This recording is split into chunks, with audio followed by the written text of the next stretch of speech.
Hello मेरे प्यारे बच्चों, नमस्कार। जय हिंद। आप सभी का एडू दर्शनम इंस्टीट्यूट के चैनल पर स्वागत है। इस चैनल को आप देखिए और सब्सक्राइब जरूर करिएगा, लोगों को शेयर करिएगा। कोई भी कंपटीशन हो उससे रिलेटेड या जो हम लोग कह सकते हैं जीएस रिलेटेड जो भी प्रॉब्लम है वो यहाँ पर जरूर मिलेगा। आप इसको सॉल्व करिएगा, देखिएगा और बहुत अच्छा लगेगा आपको। क्वेश्चन जरूर और जरूर मिलते जाएंगे। अब हम लोग ये देखते हैं कि जैसे मेरा अपना एक और चैनल है, आप उसको देखिएगा। वो चैनल है दर्शनम इंस्टीट्यूट के नाम से। उस चैनल में क्लास 6 to 12 की क्लासेस हैं, नीट की क्लासेस हैं और बहुत अच्छे से रन कर रही हैं। उन क्लासेस को आप देखिए और जो बच्चे आपके यहाँ हों, आपसे रिलेटेड हों, उनको आप शेयर करिए, बताइए, प्रेफर करिए। और क्योंकि प्रेफर करने के लिए मैं इसलिए बोल रहा था कि अभी तक मैंने जो मेरा अपना एक्सपीरियंस रहा है कि जितने भी लोगों ने पेड कोर्स बनाया है उनसे बेटर कोर्स अपने पास है। आप ऐसे बोल सकते हैं कि लगभग बहुत सी चीज़ें आपकी एकदम फ्री अवेलेबल है। तो आखिर सब्सक्राइब करने में क्या जाता है?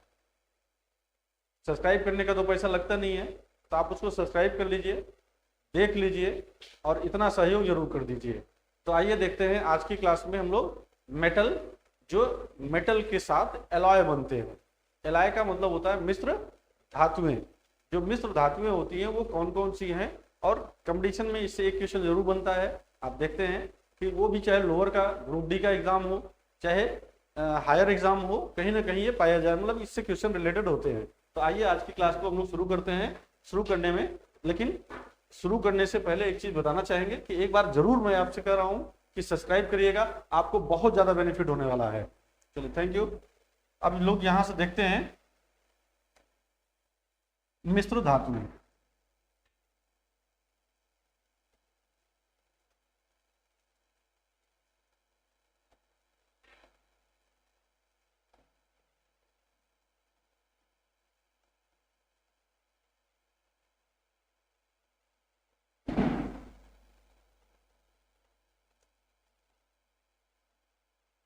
मिश्र धातुओं को बेटा हम लोग एलॉय बोलेंगे। अब एक छोटा सा कंसेप्ट है, इसको ध्यान से सुनो। धातुओं को अगर हम धातुओं से मिलाएं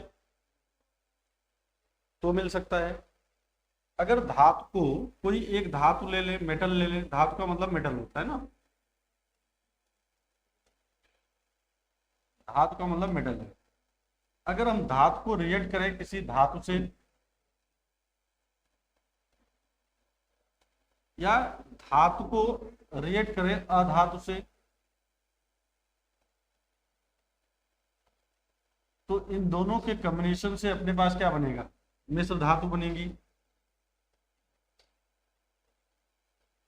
और जो मिश्र धातु होती है यही क्या कहलाएगा, जिसको इंग्लिश में हम लोग कहेंगे एलॉय बनेगा।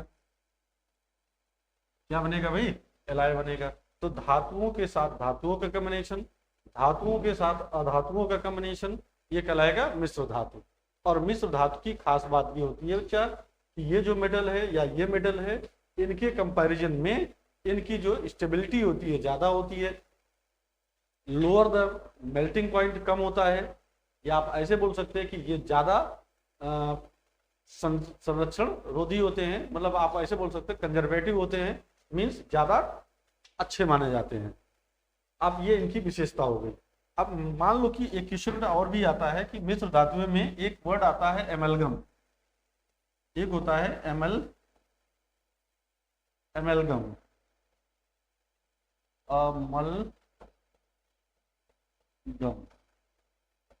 अमलगम का मतलब क्या होता है? क्या आपको पता है अमलगम? नहीं। एमलगम का मतलब होता है बच्चा कि अगर ये इसके साथ मरकरी हो, मर्क्यूरी, Hg को हम लोग मर्क्यूरी बोलते हैं या मरकरी बोलेंगे। अगर इस मरकरी के साथ अदर मेटल जोड़ दें, अदर मेटल मतलब अब वो मेटल कोई भी हो सकता है, वो कोई फिक्स नहीं है। अगर बेटा उसके साथ है तो ये हमारा कहलाएगा क्या? अमलगम या एमलगेशन कहलाएगा, अमलगम बनेगा। ठीक है ना ये। तो कभी भी एमेल्गम अगर वर्ड यूज हो तो इसका मतलब उसमें मरकरी होगा। मरकरी ही एक ऐसा एलिमेंट है, धातु है, जो लिक्विड के फॉर्म में पाया जाता है, बाकी और सब सॉलिड फॉर्म में होते हैं, तो ये लिक्विड के फॉर्म में पाया जा सकता है। क्या हमें ये क्लियर हो गया? एमलगम क्लियर हो गया, मिश्र धातु क्लियर हो गई। धातु को धातु के साथ, धातु को या अधातु के साथ अगर हम लोग ज्वाइन करते हैं तो इसको ये बनेगा। तो जैसे आपको छोटी छोटी बातें हैं याद रखना चाहिए, जैसे एलिमेंट है तो एलिमेंट क्या होगा? इकलौता होगा, अकेला होगा। अकेले का मतलब कि एक ही प्रकार का परमाणु पाया जाएगा, तो उसको हम लोग क्या कहेंगे? उसे कहेंगे एलिमेंट कहेंगे। अगर वो एक कंपाउंड फॉर्म में, दो या दो से अधिक फॉर्म में पाया जाएगा, जिसको हम लोग कह सकते हैं कि वो यौगिक के फॉर्म में पाया जाएगा। और अगर वही क्या हो जाएगा, दो या दो से अधिक तत्व पाए जाए लेकिन उसका कोई फार्मूला फिक्स ना हो, तो उसे क्या कहेंगे? मिश्रण कहेंगे। मतलब हम इसको ऐसे एक टेबल के फॉर्म में समझाने की कोशिश करते हैं। आइए देखते हैं।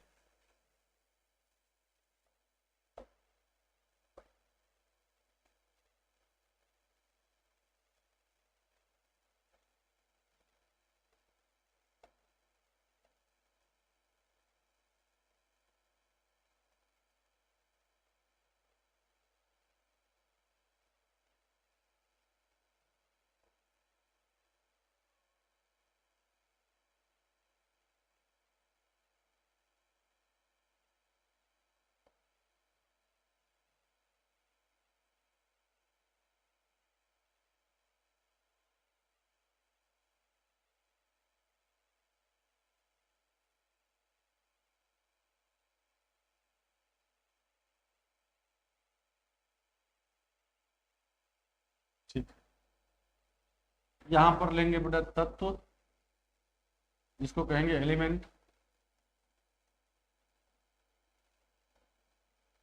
दूसरा होगा यौगिक। यौगिक किसे कहेंगे? जिसको हम लोग कहेंगे कंपाउंड। और यहां पर कहेंगे मिक्स्ड। और या इसी को कहेंगे मिश्रण। बेटा ये क्या होगा? जो तत्व होंगे वो अकेले अकेले होंगे।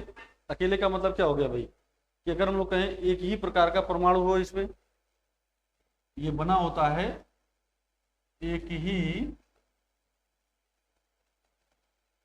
प्रकार के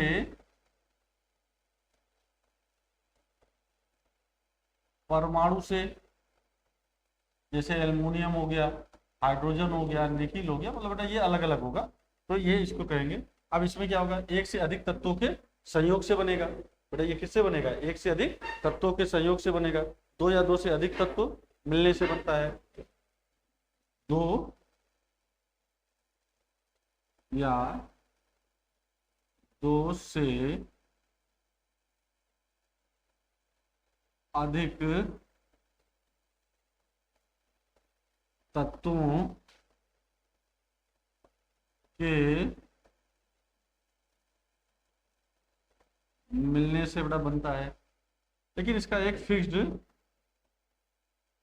बेटा फिक्स्ड फार्मूला होता है। इसका एक फिक्स फार्मूला होगा। जैसे अगर मान लो कि आप बेटा ये देखो H2 हो गया, या एल्युमिनियम के ऑक्साइड हो गए, Al2O3 हो गया, एल्युमिनियम का ऑक्साइड हो गया।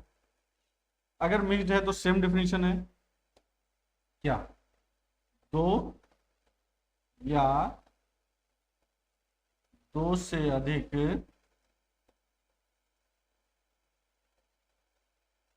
तत्वों के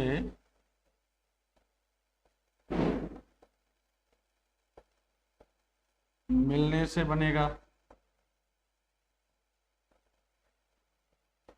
लेकिन यहां पर बेटा फिक्स्ड फार्मूला नहीं होता है।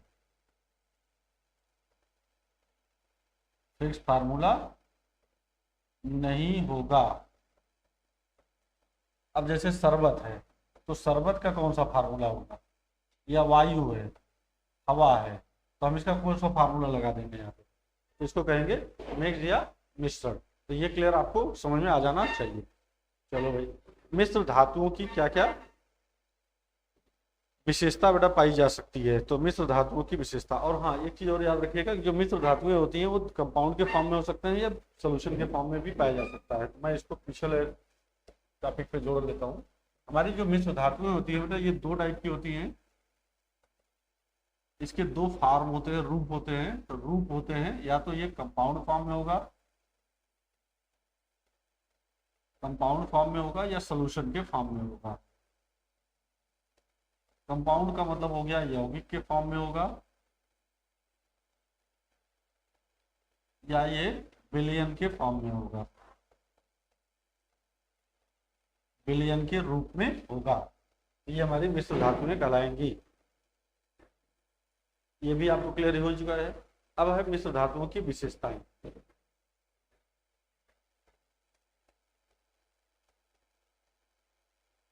मिश्र धातुओं की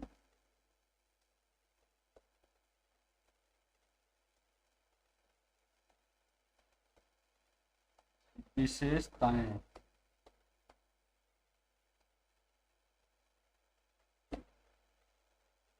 बेटा मिश्र धातुओं की क्या क्या विशेषता हो सकती है? दो तीन विशेषता तो आप जानते रहिए। पहली विशेषता कि मिश्र धातुएं अपनी अवयवी धातुओं से प्रायः अधिक कठोर होती हैं। मतलब कि जिसका ये बना होता है, मिश्र धातुएं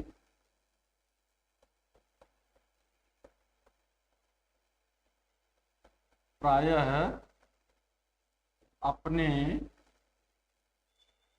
अवयवी धातुओं से कठोर होती हैं। इसका मतलब ये हो गया बच्चा कि जब यहां पर जिसका बना होगा उससे ज्यादा ये कड़ा होगा, कठोर होगा। या फिर देख सकते हैं कि मिश्र धातुएं फिर क्या होनी है, अपनी अयवी धातुओं की अपेक्षा अधिक संक्षारण रोधी होता है। मिश्र धातुएं अपनी अयवी धातुओं की अपेक्षा अधिक संक्षारण रोधी होता है। मिश्र धातुएं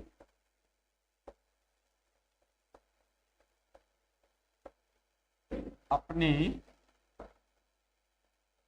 अवयवी धातुओं की अपेक्षा अधिक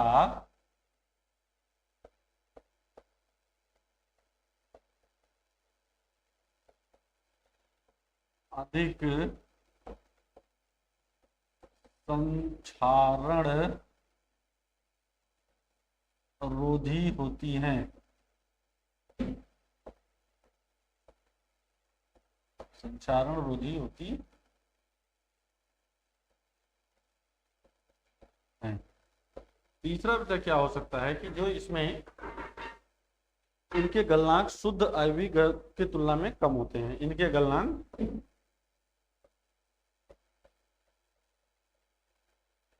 गलनांक या मेल्टिंग पॉइंट इसको बोलते हैं, शुद्ध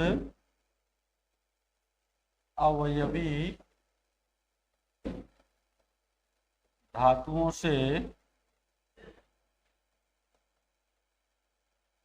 कम होते हैं। ये मैंने बताया बेटा मिश्र धातुओं की कौन कौन सी विशेषताएं होती हैं। अब है हमारे पास कुछ ऐसे प्रमुख प्रतीकों के प्रतीक चिन्ह, प्रमुख तत्वों के प्रतीक चिन्ह, प्रमुख तत्वों के प्रतीक चिन्ह।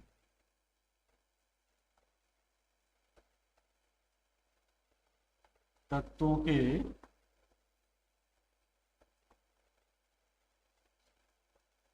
प्रतीक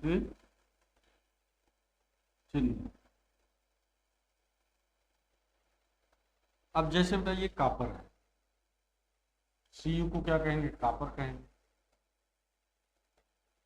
Pb को क्या कहेंगे? लेड कहेंगे। ठीक है, लेड ही सीसा है। जिंक को क्या कहेंगे?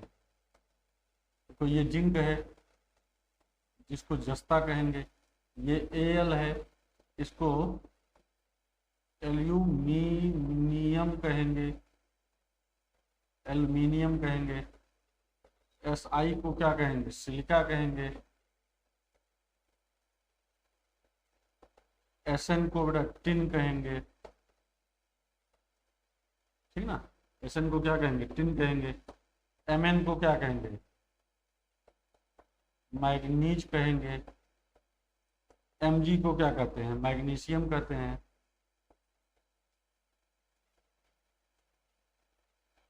मैग्नीशियम बेटा हो गया। Cr को क्या कहते हैं, क्रोमियम कहते हैं। Ni को क्या कहेंगे, निकिल कहेंगे। क्या कहलाएगा, निकिल कहलाएगा। तो ये कुछ बड़े बहुत जरूरी चीजें थी। जैसे C को क्या कहेंगे, कार्बन कहेंगे। अब तो कार्बन आप जानते ही हैं, तो बहुत छोटी छोटी बातें मैंने इसलिए पढ़ा दी है कि जिससे हमें इसको समझाने में आसानी हो जाए। तो अपने पास क्या होगा, कॉपर हो गया, कार्बन हो गया, निकिल हो गया, टिन हो गया, जिंक हो गया, लेड हो गया, आयरन हो गया, क्रोमियम, मैग्नीशियम, एल्युमिनियम, ये सब हो जाएगा। आयरन को बेटा आप जानते हैं कि Fe से बोलते हैं, छूट रहा था, इसको जान लो कि ये आयरन है, आयरन है। और इसको ही बेटा हम लोग कहेंगे लोहा है ये, ठीक है ना। अब एक छोटा सा टेबल के फॉर्म में अगर हम लोग देख लें कि जैसे हमारे पास जो जिंक है वही जस्ता है, जो कॉपर है वही तांबा है, जो लेड है वही शीशा है। तो हमारे पास जो जिंक है, जिंक को ही बेटा हम लोग, जो जिंक होता है इसी को जस्ता कहते हैं, और जो लेड है इसी को शीशा कहते हैं। और क्या था, कॉपर है, कॉपर को तांबा कहते हैं। ये छोटा सा पॉइंट है, आप इसको याद कर लो। इतना ये जानते रहोगे तो मुझे पढ़ाने में बेटा आसानी होगी, और इन्हीं के इर्द गिर्द हम लोग सारे अपने कंसेप्ट को लेके चलेंगे। इलाज जितने भी हैं बेटा इसी के आगे पीछे लेके चलेंगे, ठीक है। चलो अब मिश्र धातुओं में पहला, अब यहाँ से एक एक करके मिश्र धातुओं को हम लोग बेटा पढ़ाते चलेंगे।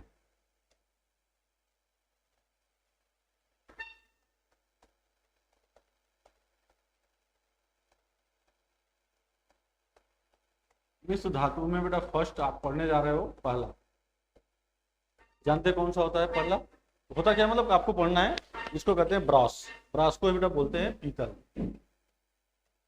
ब्रास। ब्रास की हिंदी होती है पीतल ना। अब पीतल में क्या क्या चीजें बेटा पाई जाएंगी, आप ये बता दो मुझे। पीतल में दो चीजें पाई जाएंगी, कॉपर और जिंक। पाया जाएगा कॉपर जो कि 70% होगा, और बेटा ये जिंक होगा जो कि पाया जाएगा 30%। तो हम इसका यूज कहाँ पर कर सकते हैं, कॉपर और जिंक का यूज बेटा पीतल का यूज कहाँ कर सकते हैं बताइए। घंटियां बनाने में, बर्तन और मूर्तियों बनाने में, बेटा घंटियां बनाने में, बर्तन बनाने में, और कुछ बेटा मूर्तियों को भी बनाते हैं ना। अब ये देखो, अब आपको ये अगर याद करने का तरीका मैं आपको बता दूं तो बहुत अच्छा हो जाएगा। इसका याद करने का तरीका ऐसे याद कर लो बेटा, पिताजी। पिताजी का मतलब, पी का मतलब क्या हो गया, पीतल, पीतल हो गया। ता मतलब तांबा हो गया, तांबा मतलब कॉपर हो गया। जी मतलब क्या हो गया, जिंक हो गया। तो क्या आपको ये याद रहेगा, हाँ जरूर याद रहना चाहिए। आप ऐसे ही बेटा इसको याद करिए, ये एक ट्रिक हो गई आपको याद करने का। क्या, मिश्र धातु, पीतल का मतलब क्या हो जाएगा, पिताजी।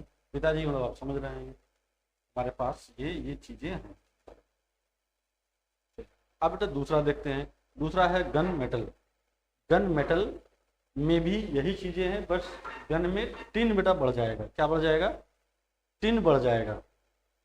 और अब देखो जो टिन होता है अगर वो बढ़ गया इसमें, अगर हम बेटा इसी में टिन बढ़ गया तो ये क्या हो जाएगा, बंदूक बनाने में, बैरल उसका बनाने में, गियर बेटा बनाने में, बेयरिंग आदि बनाने में इसका यूज करते हैं, ठीक है ना। और इसको याद करने का तरीका क्या है, जैकेट। चलो आगे देखते हैं सेकंड वाला part. Second part, gun metal.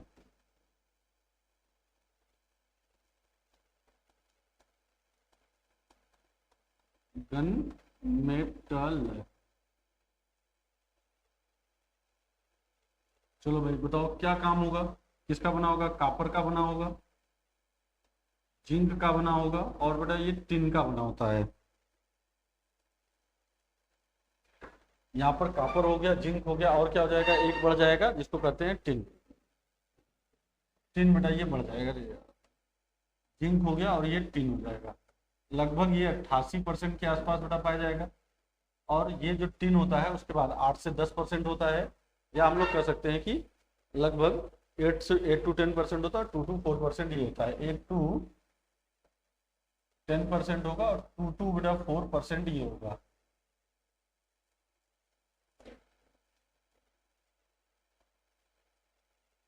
To to 4%। अब ये देखो इसका उपयोग हम कहाँ कर सकते हैं। इसका उपयोग क्या करेंगे बेटा, गन मेटल बनाने में। गन मेटल से गन बनाने में ना, बंदूक बनाने में, उसका बैरल बनाने में, बंदूक का बैरल मतलब नली बनाने में, बैरिंग बनाने में, ये सब बेटा बनाने में यूज कर सकते हैं हम। तो अब ये इसको याद करने का क्या तरीका है बेटा, ये जैकेट याद कर लो, जैकेट। अरे बंदूक कहाँ रखोगे, जैकेट में ही तो रखोगे। जैकेट का मतलब क्या हो गया, जैकेट। इसमें बेटा दो चीजें हैं, जय का मतलब क्या हो जाएगा, जिंक हो जाएगा, का मतलब कॉपर हो जाएगा, ट मतलब टिन हो जाएगा। ये 3 चीजों का बना होता है। तो हमारा गन मेटल कितने चीजों का बना है बेटा, 3 चीजों का। बता दो आप कौन कौन सा, बता दो। जिंक का बना है, कॉपर का बना है और टिन का बना है। कॉपर हो जाएगा, पहले जिंक है ना भाई, जिंक है, कॉपर है और टिन है। इनको मिला के क्या बोलेंगे, जैकेट। इस जैकेट को याद करने का तरीका बेटा आपको याद होना चाहिए। ये सेकंड हमारे पास गन, ये हमारे पास क्या हो जाएगा, सेकंड टाइप का मेटल हो जाएगा या एलॉय हो जाएगा। अब इसके बाद आता है टांका या शोल्डर। तीसरा जिसको हम लोग क्या कहेंगे, टांका या शोल्डर।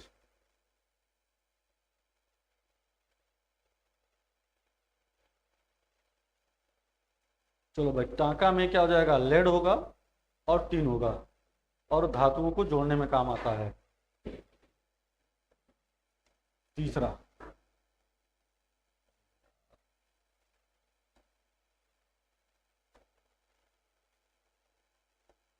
टांका, शोल्डर।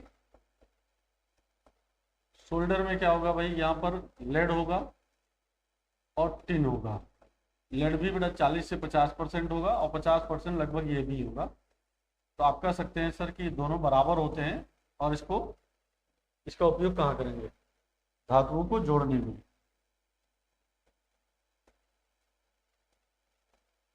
धातुओं को बेटा जोड़ने में काम करेंगे। अब देखो लेड मतलब बेटा जैसे हम कर सकते हैं, इसको याद करो, लो टा। लो का मतलब क्या हो जाएगा, लेड हो जाएगा और टा का मतलब क्या हो जाएगा, टिन हो जाएगा। तो आप इसको ऐसे याद कर लो। तो हमारे पास 3 मेटल क्या पाए गए, 3 मेटल पढ़ चुके हैं हम लोग, 3 एलॉय पढ़ चुके हैं। चौथे एलॉय को हम लोग पढ़ने जा रहे हैं। एकदम आसानी से याद करो, धीरे धीरे याद करो, सब याद हो जाएगा। चौथा अब आता है जर्मन सिल्वर। ये बहुत जरूरी है, आपको याद रखना, जर्मन सिल्वर। तो बेटा कॉपर है, जिंक है और निकिल है। कॉपर है, जिंक है और निकिल है। तो देखो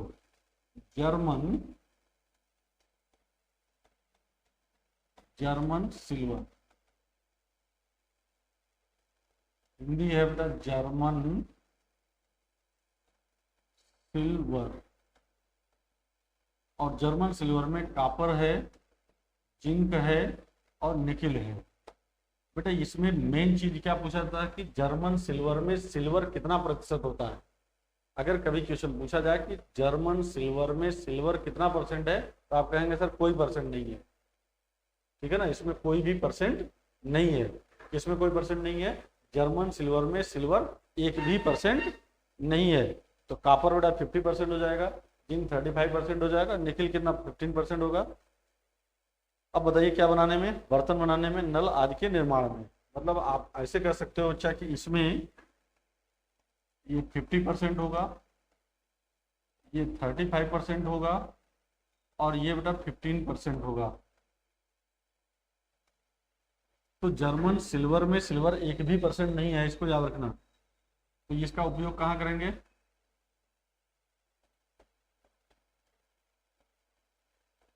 बर्तन बनाने में, ठीक है ना। सिल्वर में सिल्वर का एक भी परसेंट मेटल नहीं होगा।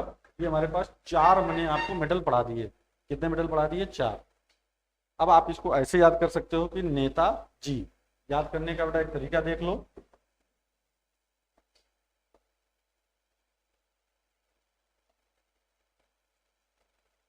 नेताजी, ने का मतलब बेटा निखिल हो जाएगा, ता मतलब तांबा हो जाएगा, तांबा मतलब कापर हो जाएगा, जी मतलब जिंक हो जाएगा। ये अपना नेताजी, ठीक है ना। ये इसको आप ऐसे भी याद करने का तरीका आपको हमेशा याद रखना है। कैसे याद रहेगा ये आप जानते रहो। तो मैंने ये 4 वर्ड क्लियर कर दिया, मेटल या एलॉय। इसके बाद आता है रोल्ड गोल्ड। रोल्ड गोल्ड, तो चलो भाई रोल्ड गोल्ड देखते हैं। 5वां,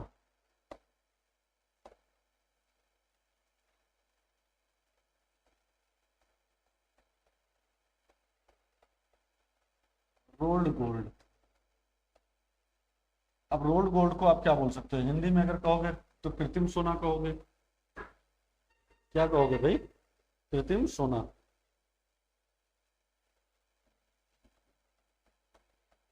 कृत्रिम सोना, इसमें गोल्ड तो होगा ही होगा, इसके साथ साथ बेटा एल्युमिनियम होता है। लगभग 90% क्या होगा? गोल्ड होगा। एल्युमिनियम बेटा लगभग 10% होगा। अगर हम एल्युमिनियम, अगर हम लोग कापर, सॉरी ये कापर होगा। अगर कापर में 90% कापर एल्युमिनियम में मिला दिया जाए तो इसको बेटा रोल्ड गोल्ड कहते हैं या कृत्रिम सोना कहते हैं। तो सोने जैसे आभूषण बनाने के निर्माण में होता है। तो तांबे में अगर बेटा एल्युमिनियम मिलाकर नकली सोना बनाते हैं, तो हम लोग यह कह सकते हैं कि जो कृत्रिम सोना होता है ये नकली सोना होता है। तो नकली सोना किसका बनाया जाता है? एल्युमिनियम का बनाया जाता है, इसमें अगर मिला देते हैं तो। इसका यूज सोने जैसे आभूषण बनाने में होता है।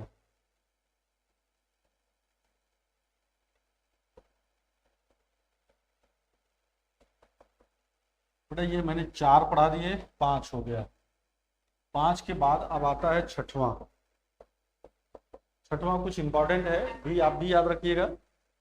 अब इसको कहते हैं स्टील। तो स्टील में कई टाइप के बेटा स्टील आप पढ़ सकते हैं। स्टील, जो स्टील होते हैं इसमें हमेशा याद रखना 2 चीजें पाई जाएगी, कार्बन और आयरन। कार्बन और आयरन बेटा यहाँ पाया ही जाएगा, ये बेस मेटल है। अब हम जिस टाइप का स्टील बनाएंगे उसमें उसको जोड़ देंगे, उसमें उसको जोड़ देंगे। जैसे निकल स्टील बनाएंगे तो कापर आयरन बेटा रहेगा, उसमें निकल जोड़ देंगे। तो अगर कहें निकल स्टील, तो बता दो मुझे बेटा निकल स्टील क्या हो जाएगा? आयरन रहेगा, कापर रहेगा, कार्बन रहेगा और यहाँ पर निकल जोड़ देंगे। ये हो गया। दूसरा निकल के बाद क्या आ जाएगा? मैग्नीज स्टील या क्रोमियम स्टील। मैग्नीज स्टील, तो क्या जोड़ेंगे बेटा? कापर आयरन और कार्बन और मैग्नीज। तीसरा है क्रोमियम। क्रोमियम स्टील, अब मुझे बताओ बेटा क्रोमियम में क्या होगा? आयरन होगा, कार्बन होगा और ये क्रोमियम हो जाए। ये स्टील, अब एक वर्ड आता है स्टेनलेस स्टील। स्टेनलेस स्टील, तो स्टेनलेस स्टील में क्या क्या चीजें होंगी? देखो कार्बन आयरन तो होगा, क्रोमियम और निकल के साथ मिला करके, क्रोमियम और निकल को मिला दें बेटा तो ये स्टेनलेस स्टील बन जाएगा। तो देखो एक होता है ये स्टेनलेस स्टील, स्टेनलेस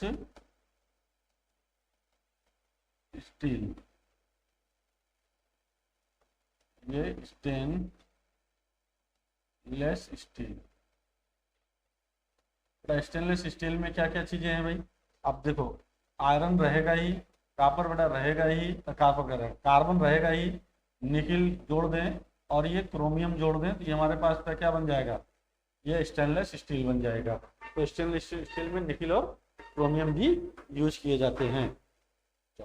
अब आता है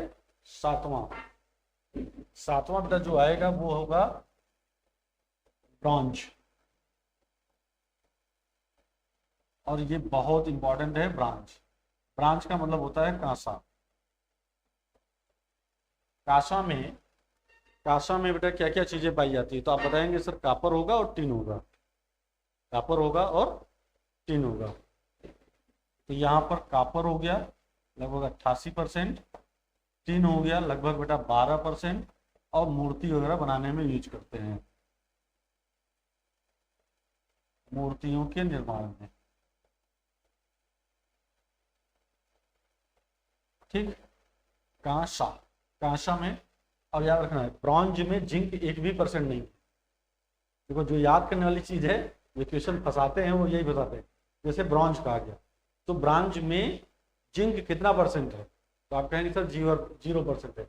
जैसे जर्मन सिल्वर में सिल्वर कितना परसेंट था, 0%, वैसे ही ब्रॉन्ज में जिंक कितना परसेंट है, 0% है। ठीक है ना, तो ये हो जाएगा अपने पास ब्रॉन्ज हो जाएगा। बेटा ये कितना पढ़ाया मैंने,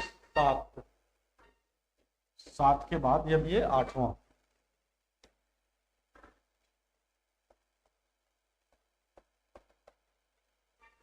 चलो भाई 8वां बेल मेटल।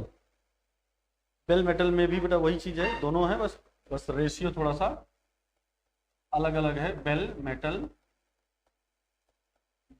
में कापर बेटा 80% है और SN 20% है, बस यही था। और आप जानते हैं बेल मेटल में घंटियां वगैरह बनाने में यूज करेंगे। 8 हो गया। 8 के बाद बेटा आएगा 9वां नाइक्रोम। क्या हो जाएगा, नाइक्रोम।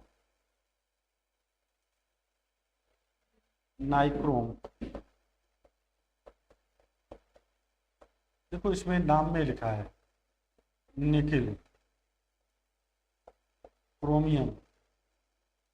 बेटा नाइक्रोम में क्या हो जाएगा, nichrome, nickel, chromium and manganese. नाई में आप बेटा एक वर्ड आएगा आयरन, तो ये आयरन, क्रोमियम और ये मिलकर नाइक्रोम बनाते हैं। अब समस्या ये है बेटा कि ये अगर हैं तो आप बताइए, जैसे आपने कहा कि सर निकिल है, क्रोमियम है, आयरन है और Mn है, कितना परसेंट कौन सा पाया जाएगा, आप ये देख लो जल्दी जल्दी। जैसे निकिल है तो निकिल बेटा 60% होगा, क्रोमियम 12% होगा, आयरन बेटा 26% होगा, Mn 2% होगा। Mn 2% है, ये 26% है, ये 12% है और ये लगभग 60% है। टोटल मिला के इसका यूज कहाँ करेंगे, इसका प्रयोग बेटा कहाँ पर हम लोग कर सकते हैं, तो आप जानते हैं कि नाइक्रोम का यूज इलेक्ट्रिक जो हीटर है उसके वायर बनाने में, इलेक्ट्रिक हीटर हो गया, या आप कह सकते हैं कि इलेक्ट्रिक प्रेस है उनको बनाने में यूज किया जाएगा। Electric heater and electric iron heating coil. Electric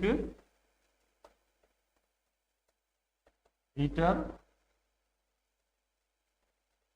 electric iron, electric iron coil बनाने में, मतलब बेटा कि हीटर का तार बनाने में और प्रेस का या इस्त्री का कॉइल बनाने में ये यूज करते हैं नाइक्रोम का। और ये बहुत बार बड़ा पूछा गया है, ठीक है ना। तो 9 तो मैंने पढ़ा दिया। अब ये है 10वां है ड्यूरालुमिन जो कि प्रेशर कुकर बनाने में काम आता है। ड्यूरालुमिन 10वां बेटा हो जाएगा ड्यूरालुमिन।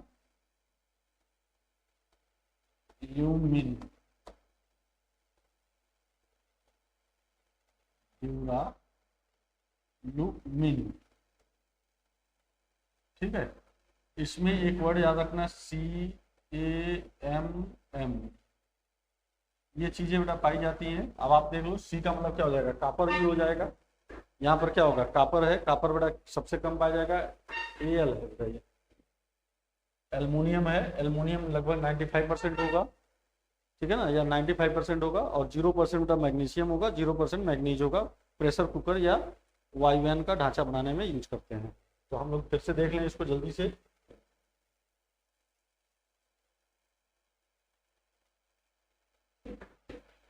ये है कापर और ये है बेटा एल्युमिनियम, अरे कापर हो गया, एल्युमिनियम हो गया,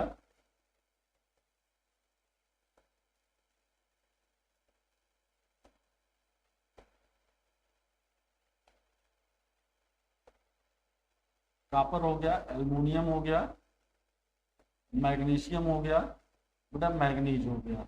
ये 0.5% होगा, ये 0.5% लगभग होगा, ये बेटा 95% होगा, और ये लगभग बेटा 2 से 4% होगा या 4% होगा, ठीक। तो ये इसका यूज कहाँ करेंगे, इनका ड्यूराल्यूमिन का बेटा यूज कहाँ करेंगे, वायुयान का ढांचा बनाने में, वायुयान का ढांचा बनाने में,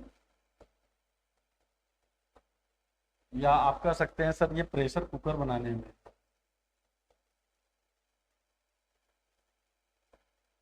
प्रेशर कुकर बनाने में हम लोग इसका यूज करेंगे। तो क्या हमें बेटा इतना क्लियर हो गया, 10 हो गया। एक छोटा सा पॉइंट और है, उसको भी आप देख लो जल्दी से, कंप्लीट हो जाए ये टॉपिक मेरा।